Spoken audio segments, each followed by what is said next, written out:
सो है गाइस, आज से मैं इस चैनल पर द फ्लैश सीरीज को स्टार्ट करने जा रहा हूँ और मुझे पूरी उम्मीद है कि आपको ये सीरीज बहुत पसंद आएगी। तो बढ़ते हैं इस सीरीज के फर्स्ट एपिसोड की तरफ। इस कहानी की शुरुआत में हमें बेरी एलन नाम के लड़के को दिखाया जाता है जिसे हमेशा उसके क्लास के बच्चे परेशान किया करते थे क्योंकि वो बहुत ही स्लो दौड़ता था। इससे बेरी काफी परेशान होता है। वो घर आकर अपनी माँ नोरा और डैडी हेनरी को इस बारे में बताता है कि मैं इतना स्लो क्यों हूँ। तो उसे समझाते हैं कि इससे कोई फर्क नहीं पड़ता कि तुम स्लो हो, फर्क इस बात से पड़ता है कि तुम कितने अच्छे इंसान हो। बेरी भी उनकी बात समझ आता है। रात को जब बेरी सो रहा होता है तो तेज तूफान की वजह से उसकी आंख खुल जाती है। वो अपने चारों ओर अजीब अजीब तरह की चीजें देखता है। उसे उसकी मॉम के चिल्लाने की आवाज सुनाई देती है जिससे वो भागता हुआ नीचे आता है तो वो देखता है कि लाइट का अजीब सा गोला उसकी मॉम को घेरे हुए है जो कि एक लाइटिंग मैन होता है। बेरी के डैड भी वहाँ आ जाते हैं। नोरा बेरी को यहाँ से दूर जाने को कहती है। तभी वो रोशनी बेरी को घर से दूर छोड़ आती है। बेरी भागता हुआ अपने घर की तरफ जाता है तो वो देखता है कि उसके डैड को पुलिस पकड़कर ले जा रही है। बेरी भागता हुआ अपनी मॉम के पास पहुंचता है तो वो देखता है कि उनकी डेथ हो चुकी है और पुलिस को लगता है कि बेरी के डैड ने उन्हें मारा है। फिर हमें प्रेजेंट का सीन दिखाया जाता है जहाँ शहर में अभी अभी एक रॉबरी हो चुकी थी और ये इस हफ्ते की दूसरी लूट थी। इसीलिए बेरी वहाँ इन्वेस्टिगेशन करने के लिए भागता हुआ आ रहा था क्योंकि अब वो एक फोरेंसिक साइंटिस्ट बन चुका है जो central city of police department के लिए काम किया करता है। वहीं हमें डिटेक्टिव जोए को दिखाया जाता है जो इसी केस पर जांच कर रहे थे। रिसर्च से उन्हें पता चलता है कि रॉबरी मॉडर्न ब्रदर्स ने की है। बेरी वहां पहुंचकर जांच करने लग जाता है। उसे वहां टायर के निशान दिखाई देते हैं। बेरी का दिमाग बहुत तेज था इसीलिए वो टायर देखकर ही बता देता है कि वो modern brothers Mastek Shelby car से आए थे। फिर वो वहाँ से टायर पर लगी मिट्टी को लैब में टेस्ट करने के लिए उठा लेता है। वो लैब में आकर उस पर रिसर्च करने लग जाता है। तभी वहाँ उसकी दोस्त आयरिस आ जाती है जो डिटेक्टिव जोए की बेटी थी। वो उसे कहती है कि हमें स्टार लैब शो देखने जाना है। तो बेरी उसे कहता है कि मुझे तुम्हारे डैड ने बहुत काम दिया है। तभी जोए भी वहाँ आ जाते हैं। बेरी उन्हें बताता है कि मॉडर्न ब्रदर्स जरूर फार्म में छिपे हुए हैं क्योंकि जो पदार्थ मुझे सड़क पर मिला था उसमें ऑक्सीटेट्रासाइक्लिन था जो कि यहाँ के सिर्फ 5 ही फार्म में मिलता है। इसीलिए मुझे यकीन है कि इन 5 फार्म से किसी फार्म में छिपे होंगे। फिर उन्हें 5 फार्म की लिस्ट देता है। इससे वो बहुत खुश होते हैं और वो उसे शो में जाने की परमिशन दे देते हैं। बेरी और आयरिस शो में पहुँचते हैं जहाँ स्टार लैब के सीईओ हैरिसन वेल्स आकर अपनी स्पीच देते हैं। वो बहुत ही शानदार साइंटिस्ट होते हैं। वो सभी को कहते हैं कि मैं और मेरी टीम मिलकर जल्दी एक ऐसी ऊर्जा विकसित करेंगे जो इंसानों के लिए बहुत ही उपयोगी होगी और ये हम बहुत ही जल्द करने वाले हैं। सभी से काफी खुश होते हैं। तभी वहाँ एक चोर आयरिस का लैपटॉप चुराकर भागने लगता है। बेरी उसे पकड़ने के लिए उसके पीछे जाता है लेकिन वो चोर उसी पर हमला कर देता है। आयरिस वहाँ आकर बेरी को संभालती है। वो चोर भागकर वहाँ से जाने लगता है। तभी वहाँ एडी नाम का पुलिस ऑफिसर आकर उस चोर को पकड़ लेता है। एडी का अभी सेंट्रल सिटी पुलिस डिपार्टमेंट में ट्रांसफर हुआ था। आयरिस उससे काफी इम्प्रेस हो जाती है। वहीं हमें दिखाया जाता है कि डिटेक्टिव जोए अपने साथी फ्रेड के साथ बेरी की बताई हुई जगहों पर मॉडर्न ब्रदर्स की तलाश कर रहे थे। वो उस सूची के आखिरी फार्म तक पहुंच जाते हैं जहां जब वो तलाशी लेने लगते हैं तो उन्हें मॉडर्न ब्रदर्स की कार दिखाई देती है। तभी मॉडर्न ब्रदर्स उन पर फायरिंग करना स्टार्ट कर देते हैं। जोए और फ्रेड भी उन पर फायरिंग करते हैं जिससे वो मॉडर्न ब्रदर में से एक को मार देते हैं लेकिन दूसरा फ्रेड को गोली मारकर प्लेन से वहाँ से निकल जाता है जिसका नाम मार्क मार्डन होता है। वहीं हमें बेरी को दिखाया जाता है जो जब लैब में पहुँचता है तो बेरी देखता है कि स्टार लैब्स की बिल्डिंग में एक बहुत बड़ा धमाका होता है जिससे चारों ओर एक अजीब सी रोशनी फैलने लग जाती है। वहीं हमें दिखाया जाता है कि मॉडर्न ब्रदर्स का एक साथी जो प्लेन से बचकर भाग रहा होता है उसका प्लेन एनर्जी की वजह से डिस्ट्रॉय हो जाता है। जो इस नजारे को अपनी आंखों के सामने देखते हैं। वहीं बेरी देखता है कि वहाँ लैब में अचानक अजीब सी चीजें होने लगती है। तभी वहाँ आसमान से बेरी के ऊपर बिजली गिर जाती है। बेरी से काफी बुरी तरीके से इंजर्ड हो जाता है और उसकी पूरी बॉडी में इलेक्ट्रिसिटी स्प्रेड हो रही थी। वहीं फिर हमें दिखाया जाता है कि जब बेरी को हॉस्पिटल लेकर जाया जाता है तो देखते हैं कि उसकी धड़कन काफी ज्यादा बढ़ चुकी है इसीलिए उसे इलेक्ट्रिक शॉक दिए जाते हैं लेकिन बेरी कोमा में चला गया था। फिर हमें 9 महीने बाद स्टार लैब्स को दिखाया जाता है जहाँ जब बेरी की 9 महीने बाद आँख खुलती है तो काफी परेशान हो जाता है। तो सिस्को उसे बताता है कि तुम स्टार लैब्स में हो। सिस्को मैकेनिकल इंजीनियरिंग में जीनियस होता है जो स्टार लैब्स के लिए काम करता था। तभी कैथलीन बेरी को बताती है कि लाइटिंग अटैक से तुम्हारी बॉडी में बहुत बदलाव आए हैं और तुम्हारे सेल्स तेजी से बढ़ रहे हैं। बेरी भी ये देखकर हैरान हो जाता है कि उसके 6 पैक बन गए हैं। तभी वहाँ डॉक्टर हैरिसन आ जाते हैं। वो उसे कहते हैं कि मुझे तुमसे बात करनी है। बेरी उनसे मिलकर बहुत खुश होता है। वो उन्हें कहता है कि मैं हमेशा आपसे मिलना चाहता था। तो उसे कहते हैं कि स्टार लैब्स अभी के लिए बंद हो गई है क्योंकि उस रात उस धमाके में 18 लोगों की मौत हो गई थी और बहुत से लोग घायल हो गए और और उस धमाके से मेरे पैर भी पैरालाइज हो गए। फिर उसे वो मशीन दिखाते हैं जो पूरी तरीके से डिस्ट्रॉय हो चुकी थी। हैरिसन उसे बताते हैं कि जब 9 महीने पहले हमने 45 मिनट के लिए पार्टिकल एक्सेलरेशन मशीन को ऑन किया तो सब कुछ ठीक था, लेकिन फिर इलेक्ट्रॉनिक वोल्टेज काफी बढ़ गया जिससे बहुत ही खतरनाक विस्फोट हुआ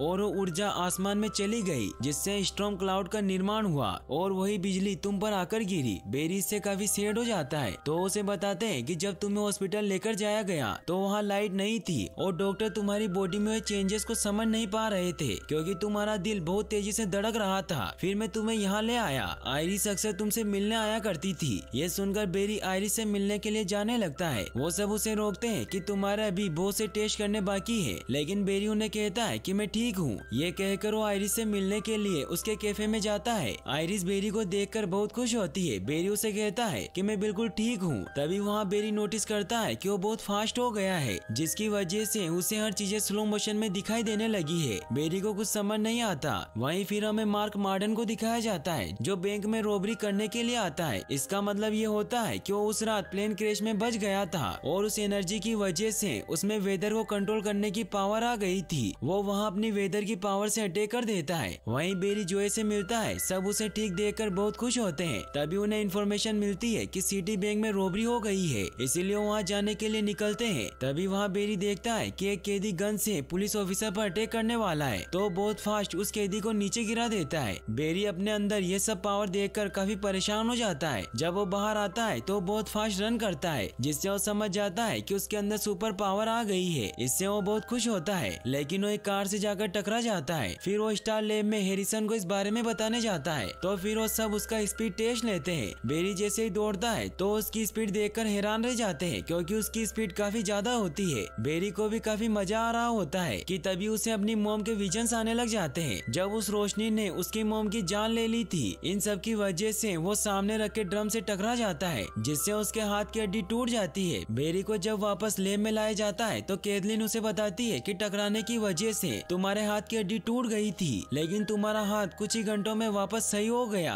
इससे हमें पता चलता है कि तुम्हारी बॉडी में खुद को सही करने की भी पावर आ गई है। बेरी भी इससे काफी हैरान होता है। तभी हैरिसन उसके पास आते हैं और उसे कहते हैं कि तुम इतने अच्छे तरीके से दौड़ रहे थे तो तुम अचानक कैसे टकरा गए। तो बेरी उन्हें बताता है कि मुझे मेरे पास की बातें याद आने लगी थी। जब मैं 11 साल का था तो मेरी मॉम की किसी अजीब सी रोशनी ने हत्या कर दी और वो अजीब सी रोशनी एक इंसान था, लेकिन इस बात पर किसी ने यकीन नहीं किया और सभी को लगा कि मेरे डैड ने ही मेरी मॉम को मारा है। इसी वजह से आज भी मर्डर के इल्जाम में मेरे डैड को जेल में रखा हुआ है। बेरी काफी सैड हो जाता है क्योंकि उसे लगता है कि जिसने उसकी माँ को मारा था वो उसके जैसा ही लाइटिंग मैन था। तो हैरिसन उसे समझाते हैं कि तुम्हारे जैसा और कोई नहीं है। तो बेरी भी समझ जाता है। वो वापस कैफे में आता है तो वो देखता है कि आयरिस एडी से प्यार करने लगी है। ये देखकर बेरी बहुत सैड हो जाता है क्योंकि वो भी उसे पसंद करता था। आयरिस बेरी के पास आती है और उसे कहती है कि तुम इस बारे में मेरे डैड को मत बताना। तो बेरी उसे कहता है कि मैं तुम्हारे डैड से कुछ नहीं छिपा सकता।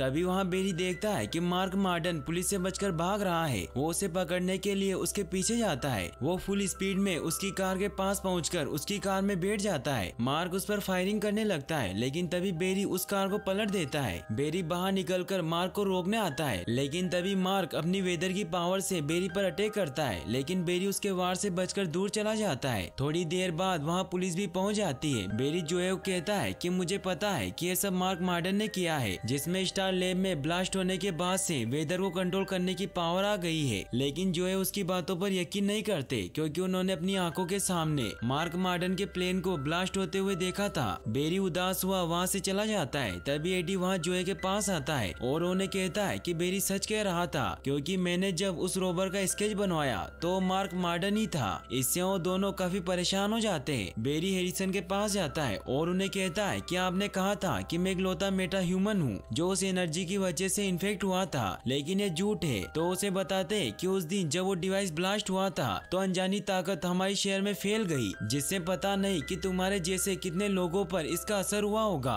और हम उन्हीं सभी को खोज रहे हैं जिससे तुम हमारी खोज के पहले मेटा ह्यूमन हो। इससे बेरी को बहुत गुस्सा आता है क्योंकि उनके एक गलत एक्सीडेंट की वजह से पूरे शहर पर खतरा मंडरा रहा है। बेरी उन्हें कहता है कि मैंने आज उन मेटा ह्यूमन में से एक को देखा जो बैंक रोबर है और वो वेदर को कंट्रोल कर सकता है जो सिटी में बहुत से लोगों को नुकसान पहुंचा रहा है, इसीलिए हमें उसे कुछ भी करके रोकना रोकना होगा। तो एरिसन उसे कहते हैं कि पुलिस का काम है, तुम कुछ नहीं कर सकते क्योंकि तुम एक आम इंसान हो जो लाइटिंग की चपेट में आ गया था। बेरी को इससे काफी गुस्सा आता है और वो 600 मील भागकर ग्रीन एरो से मिलने जाता है। ग्रीन एरो एक बहुत बड़ा सुपर हीरो है जो स्टार सिटी में लोगों की रक्षा करता है, जिसकी सीरीज भी काफी फेमस है, जिसे IMDb पर 7.5 रेटिंग दी गई है। इसीलिए अगर आप एरो की सीरीज देखना चाहते हैं तो मुझे कमेंट में जरूर बताइएगा, क्योंकि अगर आपकी डिमांड ज्यादा रही तो मैं इस सीरीज को जल्दी लेकर आऊंगा। तो वापस हम अपनी मेन स्टोरी पर आते हैं। एरो बेरी से पूछता है कि तुम मुझसे मिलने क्यों आए हो। तो बेरी उसे कहता है कि मैं हमेशा से लोगों की मदद करना चाहता था, लेकिन मुझे नहीं पता कि मैं कभी तुम्हारे जैसा बन पाऊंगा, क्योंकि हैरिसन ने मुझे कहा कि मैं कोई हीरो नहीं हूँ। तो एरो से समझाता है कि तुम नॉर्मल नहीं हो, गॉड ने तुम्हें अनोखी पावर दी है जिससे तुम मेरे जैसे नहीं बल्कि मुझसे भी बेहतर बन सकते हो, क्योंकि जो काम मैं मिनटों में कर सकता हूँ वो तुम पल भर में कर सकते हो। इसीलिए तुम अपनी पावर का इस्तेमाल करो और लोगों की जान बचाओ। ये कहकर वहाँ से चला जाता है। बेरी भी अब उसकी बात समझ जाता है और वो स्टार लेब्स में आकर कैथलीन और सिस्को से कहता है कि मैं अकेला मेटा ह्यूमन के अटैक से लोगों को नहीं बचा सकता, इसीलिए मुझे तुम्हारी जरूरत है। तो वो भी उसका साथ देने के लिए मान जाते हैं और वो तीनों अपनी एक टीम बना लेते हैं। सिस्को उसे अपने द्वारा डिजाइन किया हुआ रेड कलर का सूट दिखाता है और उसे कहता है कि मैंने इसे फायर फाइटर के लिए डिजाइन किया था, लेकिन तुम इसे यूज कर सकते हो क्योंकि ये घर्षण और हीट रेजिस्टेंस है। इसमें एरोडायनेमिक डिजाइन है जिसकी वजह से तुम कितनी भी तेज दौड़ सकते हो। साथ ही इसमें सेंसर भी लगे हुए हैं जिससे हम तुमसे कांटेक्ट कर सकते हैं। बेरी से काफी खुश हो जाता है और अब वो पूरी तरीके से फ्लैश बन जाता है। वहीं हमें दिखाया जाता है कि जोए और एडी उस फार्म में पहुंचते हैं जहां उन्हें मार्डन की गाड़ी मिली थी। मार्डन वहीं मौजूद होता है, वो उस पर गन पॉइंट कर देते हैं तो मार्डन उन पर अपनी वेदर की पावर से अटैक कर देता है। फिर वो वहाँ एक बहुत बड़ा टोर्नेडो क्रिएट कर लेता है। जोए एडी को बचाकर बाहर ले आते हैं। मार्डन उन दोनों को मारने लगता है, लेकिन तभी फ्लैश वहाँ आकर उन्हें बचा लेता है। सिस्को बेरी से कांटेक्ट करके उसे बताता है कि मार्डन टोर्नेडो की स्पीड बढ़ाते जा रहा है जिससे वो पूरी सिटी को बर्बाद कर देगा, इसीलिए तुम्हें कुछ भी करके उसे रोकना होगा। तो फ्लैश को एक आइडिया आता है और वो उस बवंडर के अपोजिट डायरेक्शन में चक्कर लगाने लगता है ताकि वो उस टोर्नेडो को खत्म कर सके, लेकिन मार्डन उस पर अटैक करता है जिससे फ्लैश दूर जाकर गिरता है। बेरी की हिम्मत टूटने लगती है तो हैरिसन वहाँ आकर उसे हिम्मत देते हैं। वो उसे कहते हैं कि ये सब मेरी वजह से ही हो रहा है, इसीलिए अब सिर्फ तुम ही हो जो सभी को बचा सकते हो। इससे बेरी में भी जोश आ जाता है और वो फुल स्पीड में उस टोर्नेडो के चारों ओर चक्कर लगाने लगता है। वो इतनी फास्ट स्पीड में रन करता है कि मार्डन उसे देख ही नहीं पाता। देखते ही देखते बेरी की स्पीड इतनी ज्यादा बढ़ जाती है कि वो उस टोर्नेडो को पूरी तरीके से खत्म कर देता है, लेकिन मार्डन अभी भी जिंदा होता है और वो बेरी पर गन पॉइंट कर देता है। लेकिन तभी जोए वहाँ आकर मार्डन को गोली मार देते हैं। बेरी की पूरी टीम इससे बहुत खुश होती है। अगले दिन जोए बेरी से माफी मांगते हैं कि मैंने तुम्हारी बातों पर विश्वास नहीं किया और अब उन्हें भी लगने लगता है कि तुम्हारे पिता निर्दोष थे, उन्होंने तुम्हारी मॉम को नहीं मारा। जोए उसे कहते हैं कि तुम्हें मुझसे प्रॉमिस करना होगा कि तुम आयरिस को अपनी शक्तियों के बारे में नहीं बताओगे। तो बेरी उनसे प्रॉमिस करता है। फिर हमें दिखाया जाता है कि बेरी अपने डैड से मिलने के लिए जेल में जाता है, जहाँ उन्हें कहता है कि मैं जानता हूँ कि आप निर्दोष हैं और मैं एक न एक दिन ये साबित करके रहूंगा। फिर हमें दिखाया जाता है कि बेरी अब सिटी के लोगों को बचाने लग जाता है और सभी उसे फ्लैश नाम के सुपर हीरो से जानने लगे थे। फिर हमें एपिसोड के एंड में हैरिसन को दिखाया जाता है जो स्टार लैब के एक सीक्रेट रूम में जाते हैं, जहाँ वो अपने पैरों पर खड़ा हो जाता है और फ्यूचर का न्यूज़पेपर देखता है जो 25 अप्रैल 2024 का होता है, जिसमें उस दिन ये खबर छपी हुई थी कि फ्लैश इस दुनिया से गायब हो चुका है। इसी सस्पेंस के साथ एपिसोड फर्स्ट एंड हो जाता है। और अगर आप फ्लैश का दूसरा एपिसोड देखना चाहते हैं तो कमेंट में जरूर बताएं और वीडियो को लाइक और चैनल को सब्सक्राइब करने के लिए आपका तहे दिल से शुक्रिया। Thanks for watching.